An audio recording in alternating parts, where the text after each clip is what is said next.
Bine ați venit, dragilor din Zodia Fecioară, oriunde v-ați afla în această lume.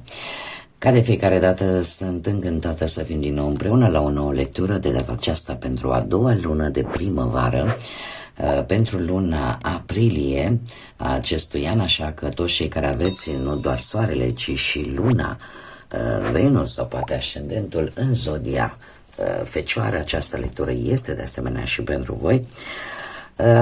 Iar înainte de a începe lectura, vreau să le mulțumesc tuturor celor care sunteți aici alături de mine, care mă susțineți prin intermediul comentariilor, al gesturilor de apreciere sau al gândurilor voastre bune care se îndreaptă către mine.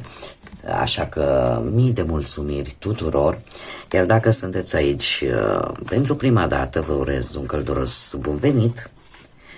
Și dacă simțiți la finalul lecturii că rezonați sau că anumite mesaje v-au adus un pic de ghidare, un pic de lumină, poate în suflet, în gânduri, eu vă invit cu mare drag să vă abonați și desigur să susțineți acest canal printr-un simplu like.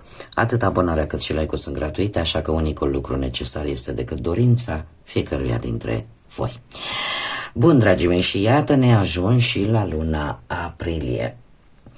După cum bine știți, încă de pe 20 martie am intrat în noul an astrologic odată cu intrarea soarelui în Berbec, așa că ne aflăm în energia Berbecului, iar odată cu această energie trebuie să vă spun că deocamdată nodul sud se află în zodia voastră. Ce înseamnă asta? Apare și o retrogradare a nodului nord în Pești, că ne aflăm într-o perioadă de foarte mare reflexie, de lecții karmice și tocmai această retrogradare a nodului nord vă invită în a fi poate mai compasivi, mai spirituali, cumva în a ne detașa poate mai mult de propriul nostru ego. Așa că, dragilor, voi în aprilie sunteți mai organizați, sunteți mai atenți la detalii și mult mai responsabili. Energia voastră se îndreaptă, desigur, cum să nu, spre organizare, spre dorința de a vă pune pe primul loc în anumite aspecte ale vieții și eu aș spune că este o lună tare bună pentru ca voi să începeți proiecte care chiar necesită o atenție la detalii, sunteți mult mai clari în momentul în care faceți alegeri și mult mai practici în relațiile voastre. La ce trebuie să aveți grijă în această lună aprilie? La anxietatea pe care o puteți dezvolta din prea mult perfecționism sau la critica excesivă vis-a-vis de voi sau vis-a-vis de ceilalți. Pe partea muncii, din punct de vedere astrologic, aș spune că pot apărea proiecte care să necesite precizie, analiză și care vă sunt favorabile pentru că este punctul vostru forte. Dar de asemenea pot apărea și schimbări care să ceară să vă adaptați un pic mai bine. Bănuții pot veni prin planificare, prin răbdare și prin evitarea unor cheltuieli pe care le-ați putea face dintr-un impuls, fără să-l gândiți foarte temeinic. Am nevoie, nu am nevoie de cutare lucru. Da? Așa că din punctul ăsta de vedere financiar aveți un pic de grijă la cheltuielile impulsive. Pe partea asta relațională, în dragoste, da? Cei care sunteți într-un cuplu, ar spune că comunicarea clară chiar poate să vă aducă armonie în relații și chiar dacă pot apărea așa mici tensiuni legate de anumite detalii care nu vă plac și pe care poate vreți, nu vreți, le scoateți așa, le spuneți în față, totuși, exact cum am mai spus, impulsivitatea în această lună este foarte important de ținută un pic în frâu, da? Înainte de a vorbi să gândim un picuț. Da? Pentru că poate aduce și în relații mici tensiuni.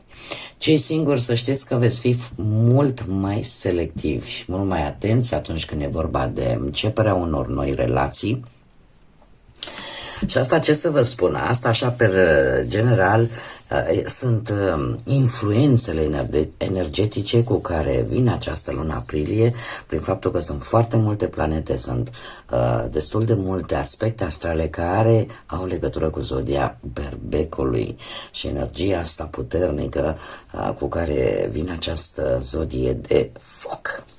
Acum, haideți să trecem un pic și la cărțile noastre. Avem primele 5 zile, da? Nu e o săptămână întreagă, sunt primele 5 zile din aprilie. Avem o arcadă. Ce ne spune? Noi oportunități încă din primele zile ale lui aprilie. Noi oportunități, noi posibilități și un drum care se deschide în fața voastră. O posibilitate, o deschidere, da? Importantă pentru voi, de care cu siguranță cred că veți și profita. Poate să fie pe orice domeniu al vieții, fie el profesional, material sau sentimental. Totuși, în a doua săptămână avem parte de un inel rupt. Se pare că un drum se va despărți în două. Fie el romantic, fie el de afaceri.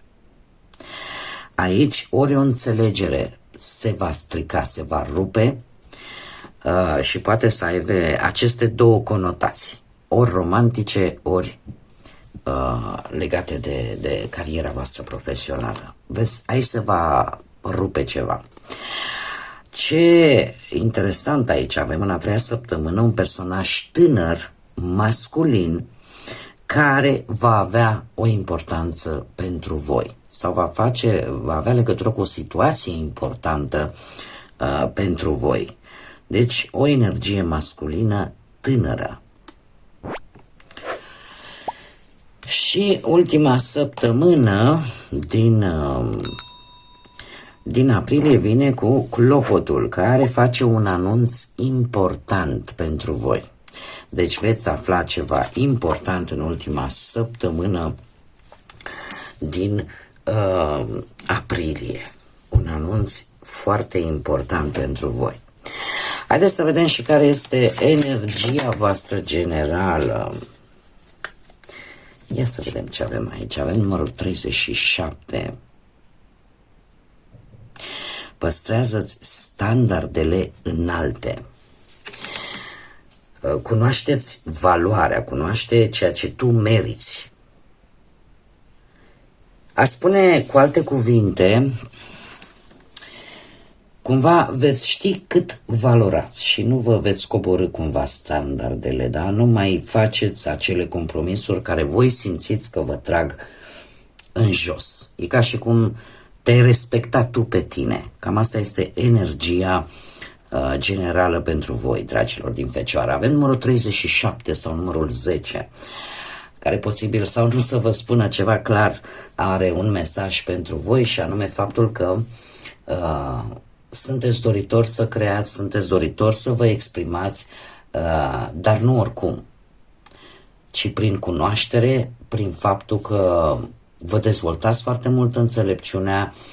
Suntem, într-adevăr, luna aprilie are o încărcătură spirituală foarte puternică, avem Sfintele Sărbători Pascale, așa că, de asemenea, acest număr 37 aduce această căutare interioară, aduce această dezvoltare la nivel spiritual, această înțelepciune și claritate interioară în care începi să vezi mult mai clar și să te înțelegi în primul rând poate mai mult pe tine.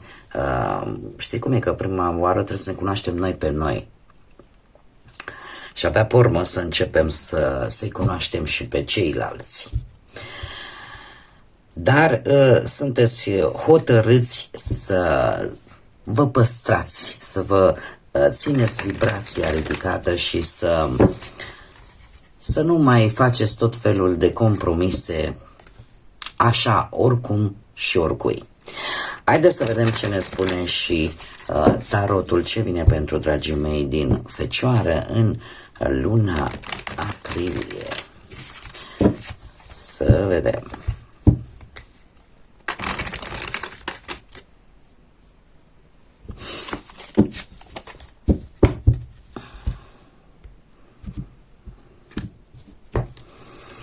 Și începem cu partea profesională. Avem un 9 de monede. Să știți că veți reuși, ori să terminați, ce frumos, să terminați un proiect, nu știu, să vă arătați capacitatea că puteți să construiți ceva singurei, ori că ați ajuns la un nivel de stabilitate, de competență. Sunteți într-o etapă în care începeți să culegeți roadele muncii voastre, în care puteți fi apreciați pentru ceea ce puteți să faceți și unii dintre voi chiar să aveți așa o poziție stabilă sau un venit mai bun sau, nu știu, să fi construit ceva prin propriile voastre forțe. În felul acesta, cu lumea aici, cumva un proiect sau muncă depuse încep ori dă rezultate vizibile și un proiect important se finalizează sau se atinge un obiectiv profesional major, unde voi vă veți simți mulțumiți, recunoscători și vă dați seama cât de mult ați progresat. Da? Aveți probabil parte de promovări, de recunoaștere publică și chiar puteți începe un nou capitol folosindu-vă de experiența acumulată prin, poate, nu știu, lansarea unei afaceri sau schimbarea domeniului de activitate într-un mod cât mai bun pentru voi. Faptul că avem și soarele, zodia Leu, poate unii dintre voi aveți și vreun ascendent în Leu, asta îmi spune că munca voastră chiar începe să dea rezultate și ceva se va finaliza cu succes. Este un proiect important, este probabil ceva important pentru voi din punct de vedere profesional, în care voi chiar puteți primi ori o recunoaștere, ori aprecieri, ori promovări, recomandări bune, da? Veți începe poate să lucrați într-un mediu în care voi să vă simțiți bine, să vă simțiți motivați și să aveți așa colaborări foarte bune cu ceilalți, cu colegii, cu șefii, cu colaboratorii voștri. Așa că din punctul ăsta de vedere profesional lucrurile chiar stau foarte bine. Haideți să vedem acum și pe partea bănuților. Pe partea bănuților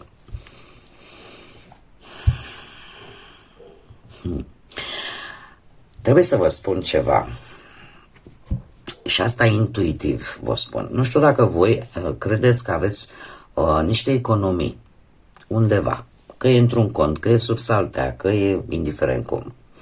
O anumită sumă de bani. Să știți că din ea se va, cum să spun eu, se va încerca oarecum cu acest 10 de spade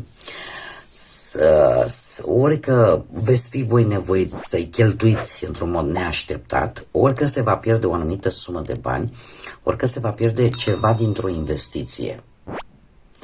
Și asta poate în urma unei colaborări financiare sau o pierdere de resurse care din păcate nu mai poate fi recuperată. Lucru care va duce frustrare, va duce dezamăgire și tendința asta de a vă agăța de ce a fost, da, într-un trecut financiar. Totuși aici avem și un 6 de bâte, ceea ce mă duce cu gândul la un posibil câștig. Nu știu, că e o primă, că e un bonus, că sunt niște bani veniți din nu știu ce vânzări destul de bine puse la punct, destul de reușite. Dar să știți că vor veni momente în care voi totuși să vă recuperați cumva, să vă consolidați, nu neapărat să recuperați acești bani, ci să vă consolidați un pic resursele și să vă planificați următoarea investiție. Așa că avem aici, cum am mai spus, acest 4 de monede care îmi vorbește de prioritatea pe care voi ați dat-o pe economiile voastre, pe banii voștri care îi știați într-un loc sigur, dar într-un fel sau altul eu aș spune că apare ceva care din păcate vor consuma o anumită sumă de bani pe care nu o veți putea recupera, dar imediat cumva se completează, ca să spunem așa, cu un alt câștig care vine din tot felul de zone. Dacă sunt prime, cum am mai spus, bonusuri, da? O resursă care vine și consolidează cumva situația financiară. Mergem mai departe pe partea sentimentală. Cei care sunteți deja într-o relație, se pare că începeți această lună aprilie cu o stare de autoblocaj sau o stare de pauză, aș spune. Avem spânzuratul, o regină de cupe, zodii de apă, rac pe Scorpion și desigur aici puteți fi chiar voi, pentru că regele de monede reprezintă zodiile de pământ, Fecioară, Taur sau Capricorn, dar cu siguranță sunteți voi. Aici spânzuratul. Spânzuratul, dragii mei, pe partea asta sentimentală, spune că relația voastră posibil să treacă printr-o perioadă așa un pic de distanțare sau o pauză. O pauză pentru a înțelege mai bine de fapt cam cum este situația în acest moment și asta este, cred eu că vine mai mult din partea voastră pentru că vreți să vedeți relația totuși dintr-o perspectivă diferită, pentru a vedea exact ce trebuie să schimbați, unde trebuie să mai umblați, ca să zic așa, în așa fel încât relația să meargă un pic mai bine. E posibil, într-adevăr, comunicarea să devină un pic mai slabă și mai ales dacă ambii vă retrageți prea mult, da? Sau mai ales dacă unul dintre voi simte că face prea mult sacrificii, face prea multe sacrificii, atunci comunicarea devine destul de rară. E posibil ca partenerul, partenera voastră să aibă legătură cu zodiile de apă, rac, pești sau Scorpion. Dacă ne aflăm în această situație, aș spune că să știți că persoana voastră este deschisă la comunicare, vrea să sprijine în aceste momente dificile, are posibilitatea de a înțelege lucrurile fără să neapărat să le judece și să știți că gesturile de iubire care chiar contează le poate face și asta poate să vă aducă armonie, să vă aducă legături trainice. În cazul în care voi, de exemplu, poate aveți un ascendent în zodii de apă, rac, pești sau Scorpion, trebuie să aveți un pic de grijă pentru că de multe ori prea multă protecție, prea multă posesivitate sau poate prea multă implicare emoțională excesivă, puteți risca să vă pierdeți propriul vostru echilibru și să fiți înțeleși greșit, ca să spun așa. Dar tind să cred că este mai mult energia partenerului vostru. Acest rege de monede este, cum să spun eu, cel care aduce stabilitate, aduce protecție, responsabilitate în cuplul vostru și într-un final eu aș spune că posibil relațiile voastre sunt bazate în mare parte pe siguranța care o oferă și pe cum să spunem, mai mult pe sprijinul material și emoțional, desigur, dar dorința de a construi totuși o viață solidă împreună. Iar dorința asta probabil că și faptul că voi vă veți da seama de anumite aspecte din relația voastră și unde ar trebui să mai lucrați, vă face ca să trăiți ambii, să trăiți prezentul, să analizați lucrurile și în așa fel încât să vă construiți această viață solidă împreună. De asemenea, regele de monede vine și cu un avertisment, de multe ori prea mult control, prea multă rigiditate și un accent prea mare pe partea materială a vieții poate aduce la aceste stări de autoblocaj, să nu înțelegi de fapt ce se întâmplă, ținând cont de faptul că totuși energiile de apă, să știți că pun foarte multă bază pe emoții. Da? Pe emoții, pe sensibilitate, deci cumva sunteți la poli opuși. Deci trebuie o conexiune între cele două, pentru că ambele sunt importante. Haideți să vedem acum și cei singurei. Și se repetă zodiile de apă. Avem de data aceasta un rege de cupe. Încă o dată rac, pești, Scorpion. Avem o regină de spade.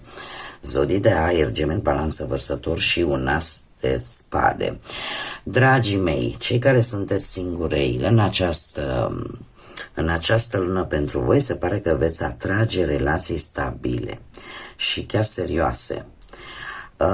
Aș spune că puteți avea întâlniri cu persoane mature din punct de vedere emoțional, poate și ca vârstă, dar din punct de vedere emoțional sunt persoane mature care vă pot aduce acele relații profunde și sigure pe care voi le căutați. Este o lună tare bună în care voi să vă folosiți înțelepciunea emoțională în momentul în care vreți să vă alegeți partenerul. Este adevărat, avem aici și avem o regină de spade, zodii de aer. Eu aici pot să vă spun, dragilor, cum nu apare zodia voastră, că puteți avea parte de două energii în această lună. Această regină de spade ar putea fi cineva care, cum să spun eu, caută o relație într-un mod cât mai rațional posibil. Este cineva care nu își arată sentimentele fățiși, pe când avem aici un rege de cupe, o altă energie care își arată sentimentele, emoțiile, dar o face controlat. O face într-un mod mult mai matur, mult mai serios, ca să spunem așa. Deci avem două energii, una care din teama de a nu fi răniți, din teama de a nu eșua din nou, pentru că de obicei se spune despre regina de spade că reprezintă acea energie care a trecut prin prea multe și care a ridicat așa un zid în jurul inimii sale, în așa fel încât nu mai vrea să fie rănită, nu mai vrea să aibă parte de dezamăgiri, cel puțin pe partea asta sentimentală. Deci avem pe cineva care își arată sentimentele, care te ascultă cu plăcere, care încearcă să, cum să spun eu, să evite orice conflict, are așa o aură plăcută. Și avem pe cineva care, chiar dacă simte, are o teamă de a se deschide, de a-și arăta sentimentele. Și aici avem un as de spade care pentru voi arată o perspectivă cu totul și cu totul nouă asupra iubirii. Pentru că voi la un moment dat, de-a lungul lunii aprilie, va trebui să luați o decizie clară legată de, poate, de aceste două energii. Dacă nu, așa per general, o să vă dați seama ce tip de relație vă doriți, înțelegeți de ce anumite relații poate nu au funcționat în trecutul vostru și începeți să vedeți lucrurile mult, mult mai clar. Mult mai clar, pentru că singurul avertisment cu care vine acest as de spade este acela de a nu analiza cumva prea mult, în loc să simți de fapt emoție și să încercați totuși să nu cădeți în acea tendință de a judeca relațiile într-un mod prea rațional. Adică trebuie să țineți cont și de ceea ce voi simțiți, de ceea ce sufletul vă spune să faceți. Haideți să vedem acum și ce mesaj spiritual am pentru voi, dragilor, din Fecioară pentru luna aprilie. Un mesaj pentru dragii mei din Fecioară pentru luna aprilie.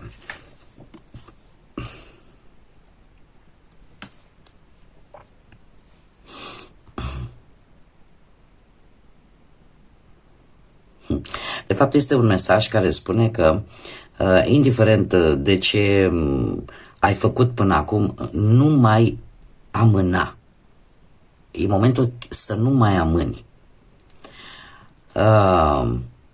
Ai amânat acest proiect prea multă vreme și o să vezi că ai să te simți mai bine odată ce îl vei începe. Ia-o încet, unul câte unul, nu toate odată. Gânduri și idei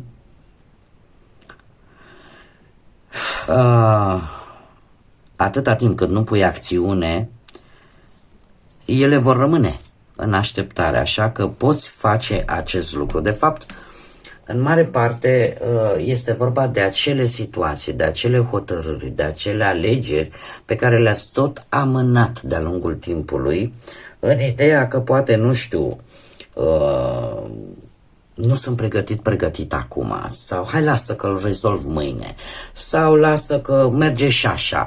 Nu, se pare că această lună va fi o lună importantă pentru voi, ca voi să nu mai amânați acele situații, acele probleme, acele decizii, acele alegeri, să treceți la acțiune și să înțelegeți că orice gând, orice idee, atâta timp cât nu încep să lucrezi la ea, rămâne decât în faza de teorie, în faza de idee și nimic mai mult. Și, desigur, un îndemn în care ți se spune, poți face acest lucru. Adică aveți potențial. Bun, dragii mei, cam acestea au fost mesajele pentru voi, pentru această a doua lună de primăvară, așa că eu vă mulțumesc tare mult că mi-ați fost alături, iar până la următoarea noastră revedere, nu uitați, suflete frumoase, să zburați înalt, să gândiți înalt și dat fiind și faptul că în această lună avem Sfintele Sărbători Pascale, nu uitați, dragilor, să lăsați credința, pacea, lumina și iubirea să vă însoțească la fiecare pas.